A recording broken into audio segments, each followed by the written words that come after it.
Okay, so in 8.1, we talked about sequences and series, and we said we could have finite sequences or finite series, or that either one could also be infinite. And again, a series is just adding up all the terms of a sequence. So let's put the notation back up here again to help us as we then turn our attention from sequences in 8.2 to series in 8.3. So let's say you have a finite sequence.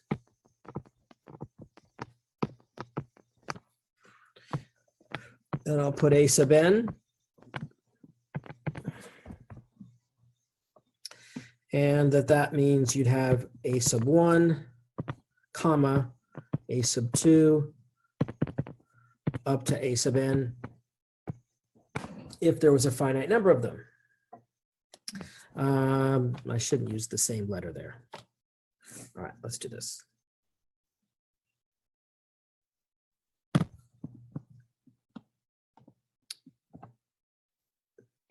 Let's just take that out. Okay. Yeah, so let's say you have a finite sequence and we're just going to list them. A sub 1, a sub 2, up to some number a sub n. So then the series, the finite series,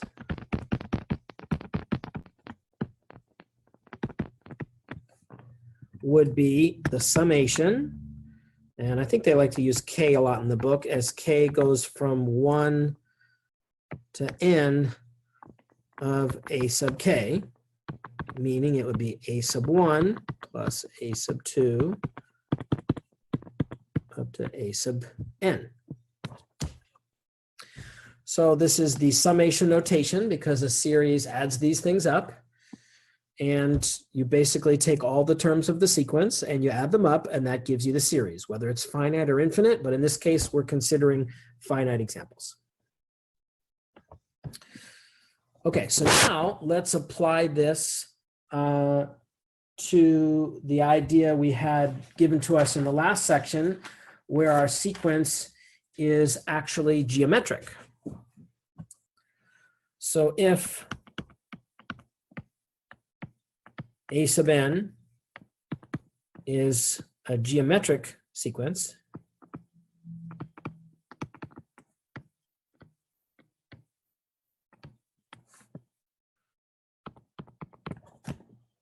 then what does that mean? Then a sub n could be written as a sub 1. And then we know the next term you get by multiplying by r. So the next one would be a sub 1 times r. Then a sub 1 times r squared, etc. And then eventually, as we mentioned, as we wrote in a formula before, the last term would be a sub 1 times r to the n minus 1.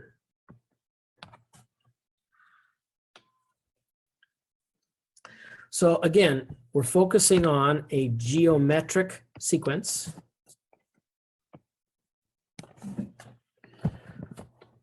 So then this leads us to consider a finite geometric series.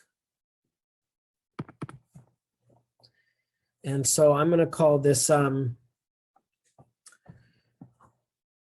I think the book says S sub n. So we only have n terms because it's finite. So we're going to use the notation S sub n as the sum of these. And so that would be a sub 1 plus a sub 1 times r plus a sub 1 times r squared. And we would finish with a sub 1 times r to the n minus 1 in the nth term.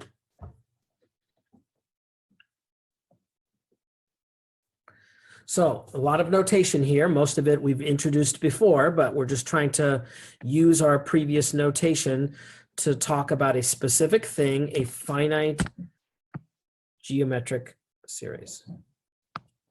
We've looked at geometric sequences, but now we have a geometric series, and it's finite for now. So real quick, just to sort of put some sense of what's going on here, an example might be,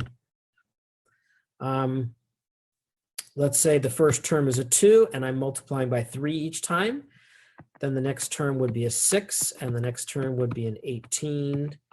And 3 times 18 is 54. And 3 times 54 is 162. So there's an example of a finite geometric series because there's a finite number of terms, they're being added, and the terms are from a geometric sequence where the first number was a 2 and we multiplied by 3 each time. So questions about the idea of a finite geometric series?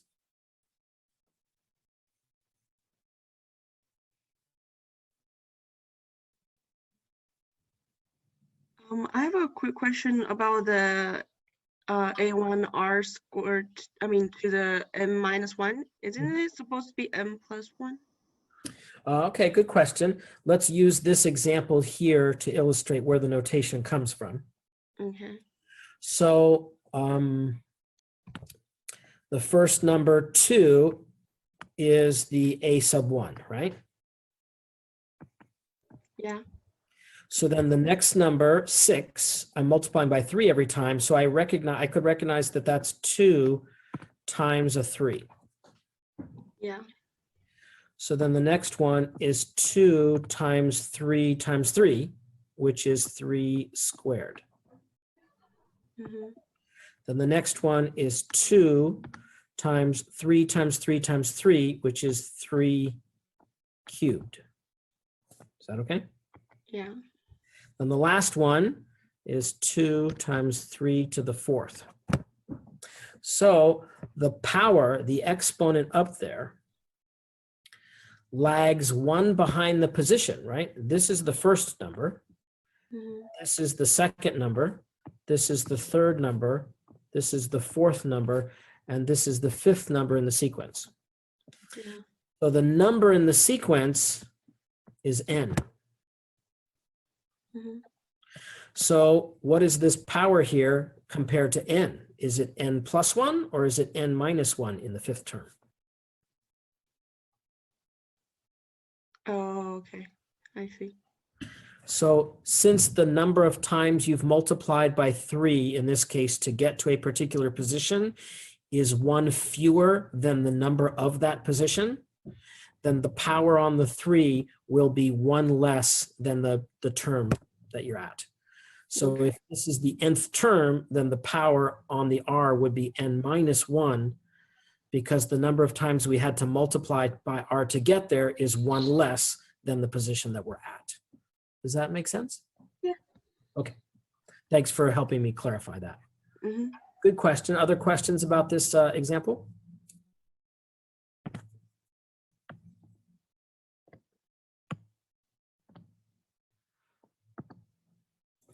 Lost my A. Okay, so in this example, we can do it. So let's see what we would get here.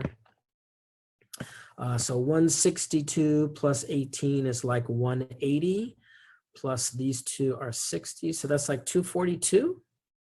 Somebody tell me if they get something different.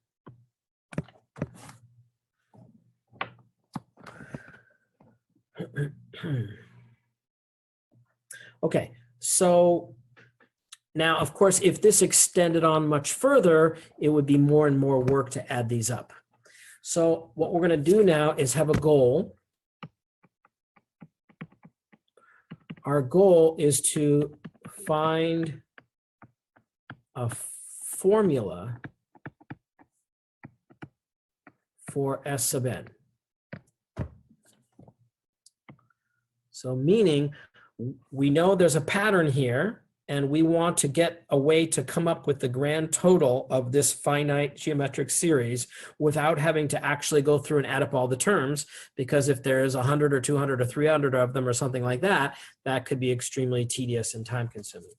But we're going to try to look at a way to do this with a formula. Okay, so that's our goal. So here's what we're going to do. So this is our goal here.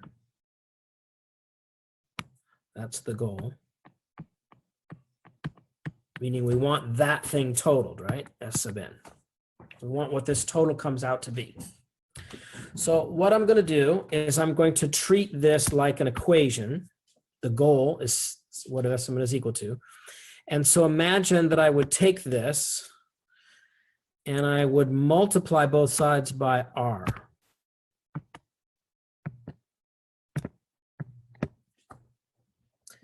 So if I multiply both sides by r, what would that give me? Then I would have r times my goal of S sub n, and I would distribute and multiply each one of these by an r, right? Then the first one would now be a sub 1 times r. And the next one would be a sub 1 r squared.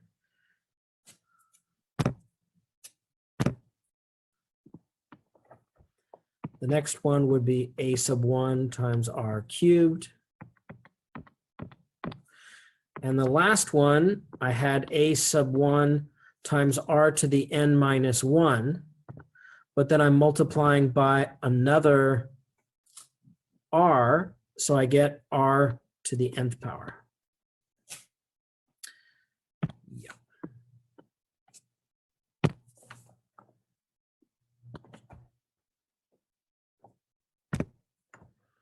Okay, so what I have written here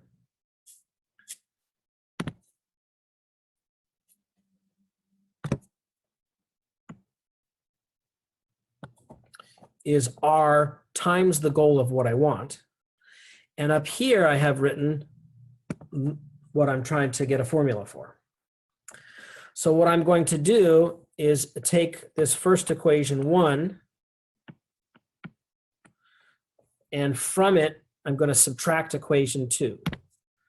So equation 1 minus equation 2 would be that I'd have S sub n minus r times S sub n is equal to. And then I'm going to look at how I can combine like terms if I'm subtracting. So let's try this. I'm going to highlight here this first term is a sub 1. So I have a sub 1, but then I have a sub 1 times r minus a sub 1 times r from down here. These are connected. So when I'm subtracting from equation 1, equation 2, those two cancel out. Because the a sub 1 times r down here, I'm subtracting from the a sub 1 times r up here, and they go away. Then similarly, a sub 1 times r squared, I subtract from that an a sub 1 times r squared down here. And the next term up here would have been a sub 1 times r cubed, and I would have subtracted from down here a sub 1 times r cubed. So all of these middle terms cancel out when I subtract. And a sub 1 times r minus 1 would down here have a like term that would be subtracted from it. And then this thing would be left over. So we have the first term doesn't get subtracted, and we have the last term stays, but is subtracted. So down here, all of these go away. All I'm left with is minus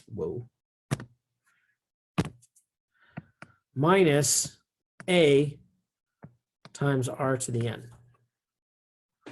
Because all of the middle terms cancel out when I subtract these two equations. Now keep in mind, my goal is this thing. That's the thing I want a formula for. I'm trying to get a formula for the sum of the first n terms of this geometric series. So what I can now do is solve this little equation that's left for what I want. So over here, I would factor out S sub n, leaving 1 minus r.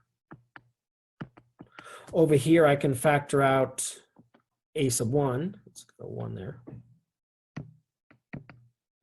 which would be 1 minus r to the n.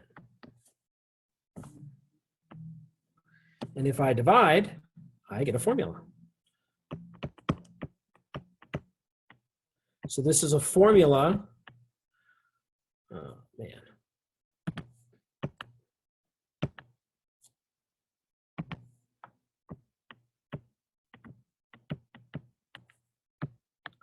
That the sum of the first n terms for a finite geometric series is the first term times 1 minus r to the nth, where r is the multiple you're using every time, divided by 1 minus r.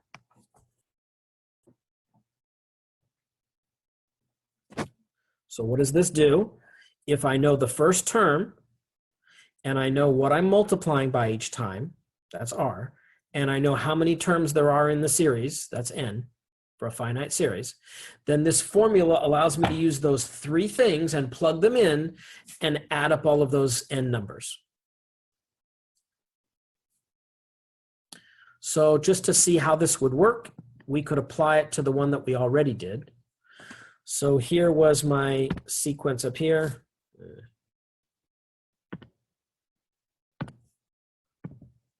If I look at this example, we already know we should get 242, but we could use that and plug that into the formula. So what do I know from this example? I know that the first term was a 2. A sub 1 was equal to 2. R, each time I multiply by 3, so R was equal to 3, and there's 1, 2, 3, 4. Wow, why is this drawing without my touching it?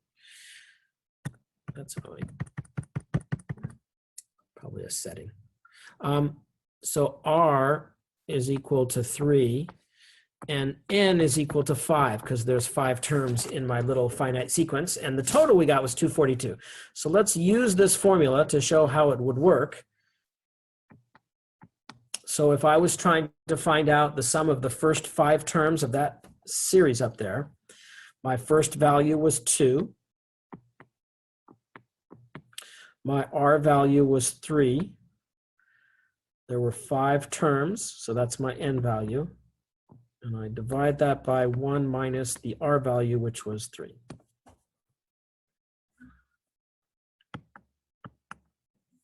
Okay, so what do I get here? So what I get is on the bottom, I have a -2, and that will cancel with the 2 on the top, just leaving a negative. So that means I'd get the negative of 1 minus 3 to the 5th. And if I distribute the negative, I get 3 to the 5th minus 1. And 3 to the 5th, you have 3, then 9, then 27, then 81, then 243. So I'd have 243 minus 1, which is 242. Which is exactly what we got up there. So this is an attempt to try to illustrate what this formula does. So this is a formula where if we have a finite geometric series, we can plug in the first term, the multiple r, and the number of terms in the series n, and it'll tell us what they add up to. Questions, comments, discussions about that?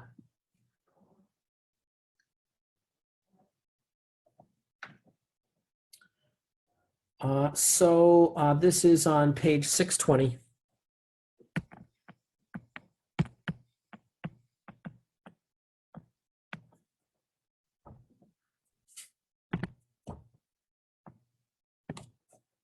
Okay, so next step on this is to then consider, all right, the title of this section is Infinite Geometric series. So this is for a finite geometric series. So what happens if the series is geometric, but that it's infinite? It just keeps going on forever and ever and ever. So let's consider if I had something like what we had here, 2, 6, 18, 54, 62. Well, we stopped after 5 terms and then we added them up. But what if this just kept going and going and going? Then the next term would be, 486 or something like that. The terms would be getting bigger and bigger and bigger because I keep multiplying by 3, and then I would keep adding that on to the total. And so you might be able to conclude that that would diverge. That would become infinite, become large pretty quickly. That's an example of exponential growth. So this is going to happen basically if R, the number you're multiplying by each time for your geometric series, if R is bigger than 1, then every time you multiply by R, you're getting a larger number. And if I keep adding numbers that are getting larger and larger and larger, that's going to diverge. So let's try to sort of summarize that idea. So consider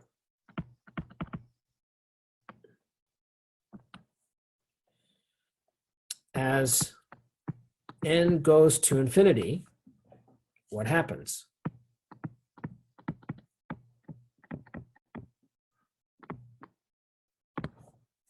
We have an infinite geometric series.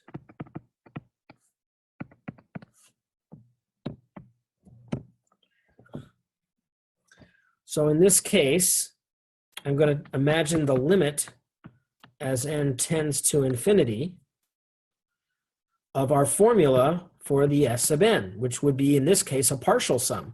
The finite series up to the nth term is the partial sum when considering the infinite series. So that would be the limit as n tends to infinity, as we just said, of a sub 1 minus r to the n over 1 minus r. So a sub 1 and r are just constant terms that don't vary as n varies. So if the absolute value of r is bigger than 1,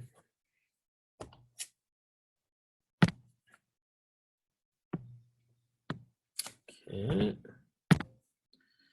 if this is the case, then this term goes to infinity. So if I have an r value that's bigger than 1, like 2 or -2, bigger than 1 in size, or 3 or -3 or something like that, then as I raise it to a higher and higher power, I get something that grows off to infinity and dominates the entire fraction. So basically, this would be divergent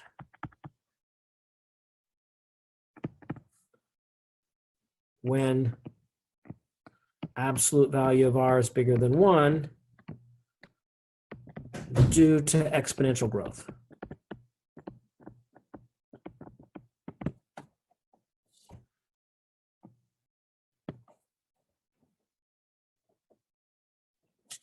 So if you have an infinite series that's geometric and r is bigger than 1 in size, positive or negative, then that series is going to diverge. There's no way it can settle on a value because you just keep adding numbers of a larger and larger size as you go, and that just dominates. So now, what happens? But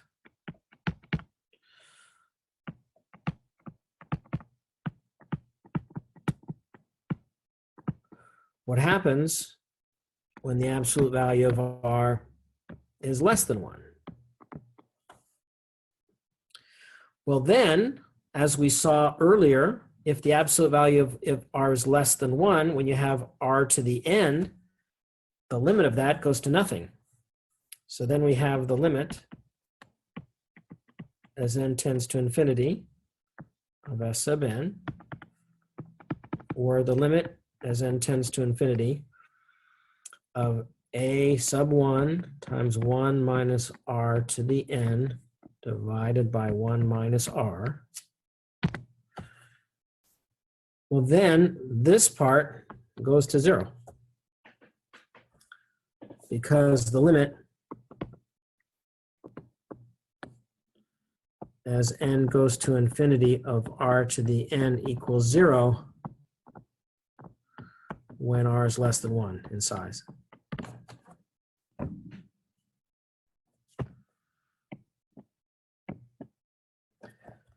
So that gives us a formula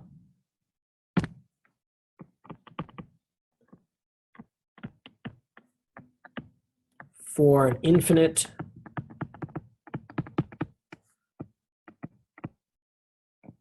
geometric series with r less than 1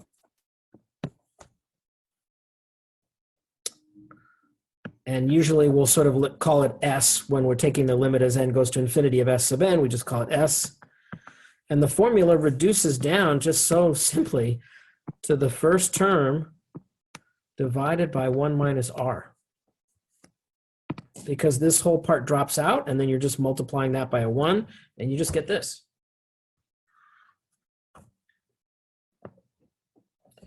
So let's look at an example to see what this formula allows us to do. Find, let's say, how about 10 plus 5 plus 5 halves plus 5 fourths.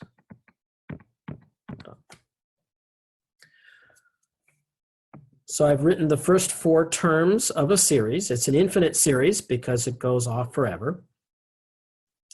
And what you can observe by the series is that each time we get to the next term by dividing by 2, or you can think of that as multiplying by 1/2. So a sub 1 is equal to 10. The multiplier each time is 1/2. And so S is equal to 10 divided by 1 minus 1/2. So this sequence, this infinite series, totals with 20 by that formula.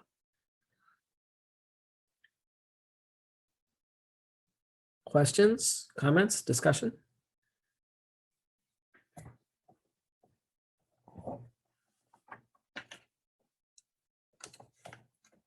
This formula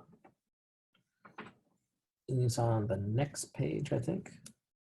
Sort of at the bottom, still on page 620, just at the bottom of the page.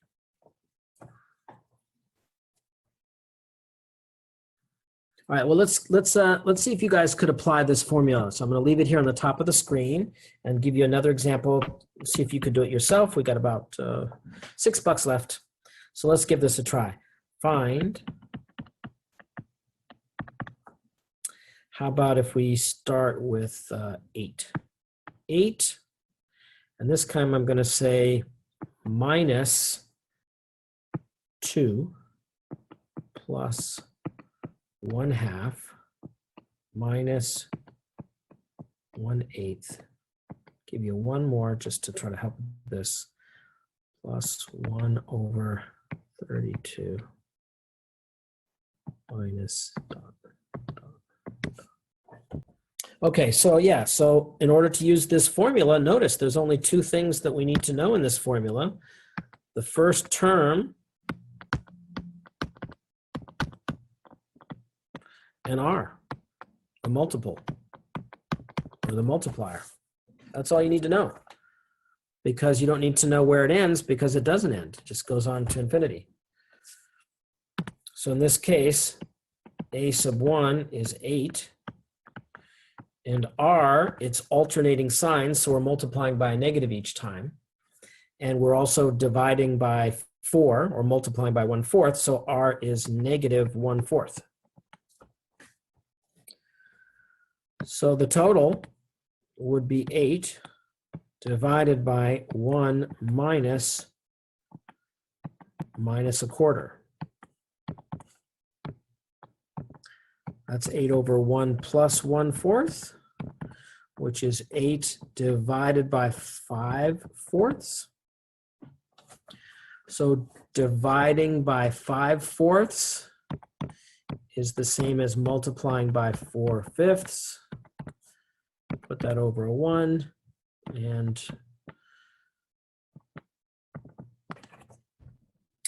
Mr. Matthew is correct. So this total of this infinite geometric series is 32/5 or 6.4. Those are completely equivalent.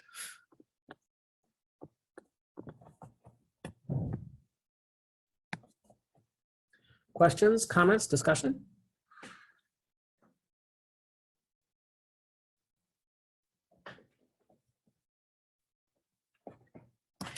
So after that, they just give you examples and do problems in the exercise set, but that's the big takeaway. We could consider the two possibilities momentarily that I left out in our last $1 of time. I talked about if absolute value of R is bigger than 1, then this diverges, and if absolute value of R is less than 1, then this converges to this formula. So the only two things then we also want to consider is what if R is equal to a 1 or R is equal to a -1. So if you just point the fact out, if R is equal to 1, that means in your sequence that you're adding up, you're just multiplying by 1 every time, you're adding up a constant term. So if I have an infinite series and I'm adding up the same term every time because it's constant, then that's going to diverge. Like if the first term is a 2 and then I'm going plus 2 plus 2 plus 2 plus 2 off to infinity, that's going to diverge. If the 2 is not getting smaller, it's going to diverge. And similarly, if I'm multiplying by -1 every time, then it's not staying constant, but it's alternating. 2, -2, 2, -2, 2, -2. And as we discussed before, the partial sums then would be 2, 0, 2, 0, 2, 0, and that diverges. So if R is actually greater than or equal to 1, then the infinite series will diverge and needs to be less than 1 for it to converge.